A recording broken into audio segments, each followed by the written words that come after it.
Dear Betty, since I wasn't given the opportunity to respond directly to your concerns, or rather your threats, about me being in the classroom with your daughter, I thought I would take the time to do so now. This won't be linear. I'm disrupting the normative notion of progress. I'm resisting straight time, your time. There will be questions unanswered, and there will be an abundance of possibility. You didn't care to get to know me, know who I am, know where I'm from, know what I am about. You didn't allow me to share my ideas about teaching and learning and liberation. You didn't want me to have a face or a name. You didn't want to see me as a person, as a friend, as a child, as a sibling, as a partner, as a student, and you most certainly did not want to see me as a teacher. So here is something for you to look at.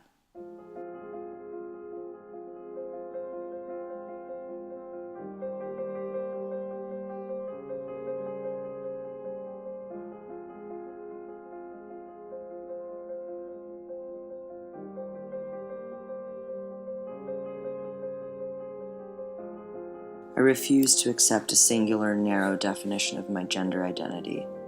I did not wake up one morning and realize that I was in the wrong body. I'm in the right body. I'm exactly where I need to be. My gender is fluid, ever-expanding, growing, and changing. I approach teaching like my gender, with a fierce commitment to curiosity, openness, and love. I reject old school notions of binaries the same way I reject old assumptions of what it means to be a teacher. I do not hold all the power or all the knowledge. I am not above my students. I am beside them. Young people have wisdom. Your daughter has wisdom. She knows what she needs and she knows how to articulate it. I've seen her practice this in the classroom. But you silenced her, and you silenced me.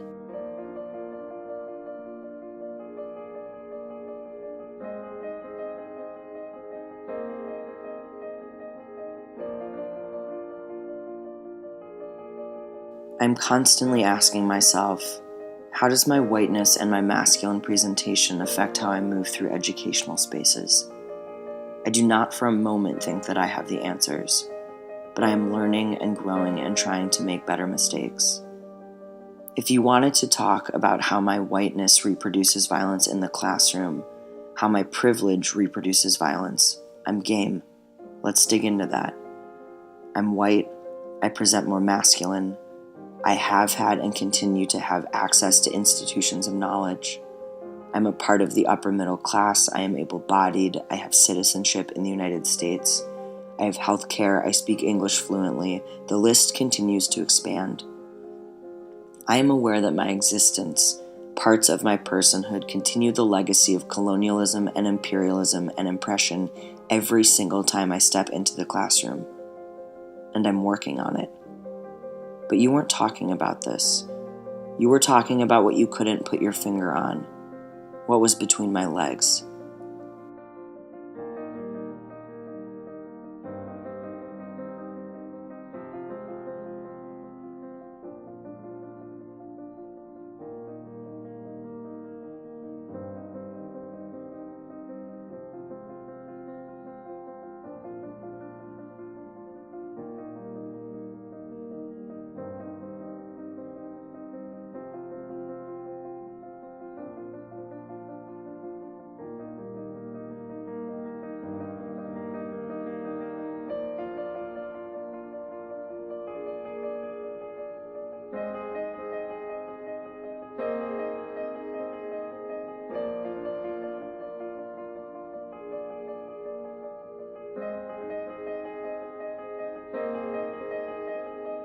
Being trans is not the problem. What about me scares you? Why is my existence so threatening to you? Why do you believe I am not yet ready to be alone in the classroom with young people? Despite your ungrounded accusations, I am not unprofessional, I am not immature, and I do not lack self-control.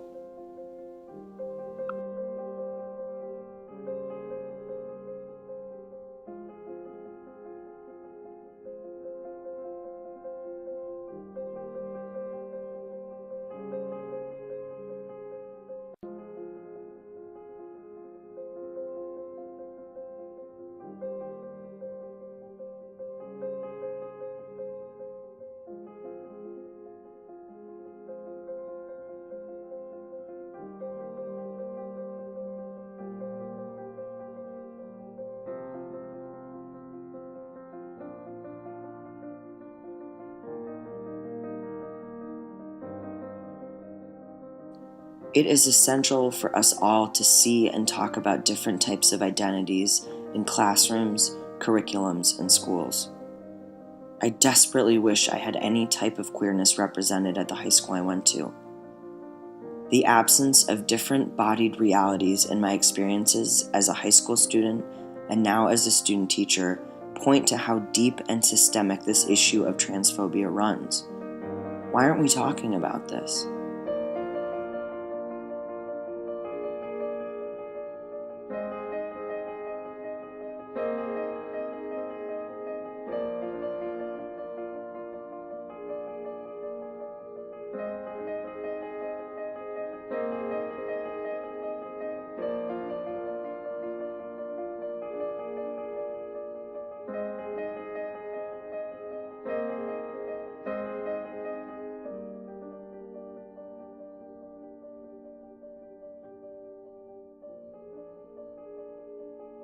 I was not trying to harm your daughter.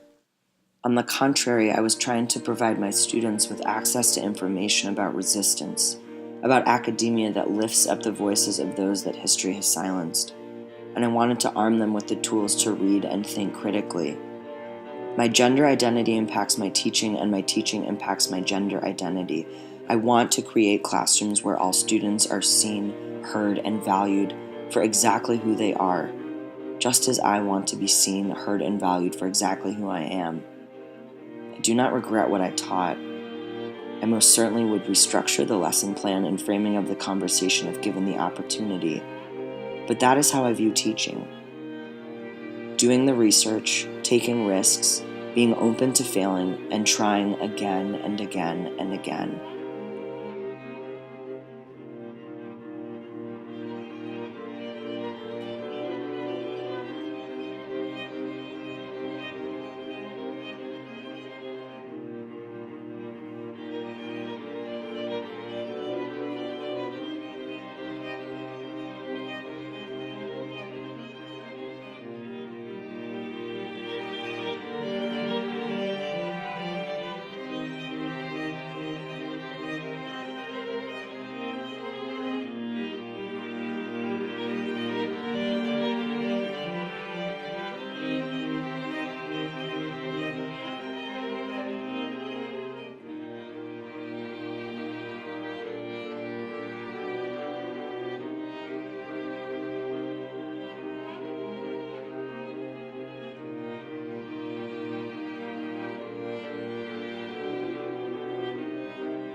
Betty, you did not force me to leave my student placement. I made the decision to remove myself from a violent situation. I realized that there will always be a necessity to advocate for myself and for my students. This is my experience. I do not speak for all genderqueer people. But my pronouns are they, them, and theirs. My name is Nick Skerber. I am genderqueer. I am a student, and I am also a teacher.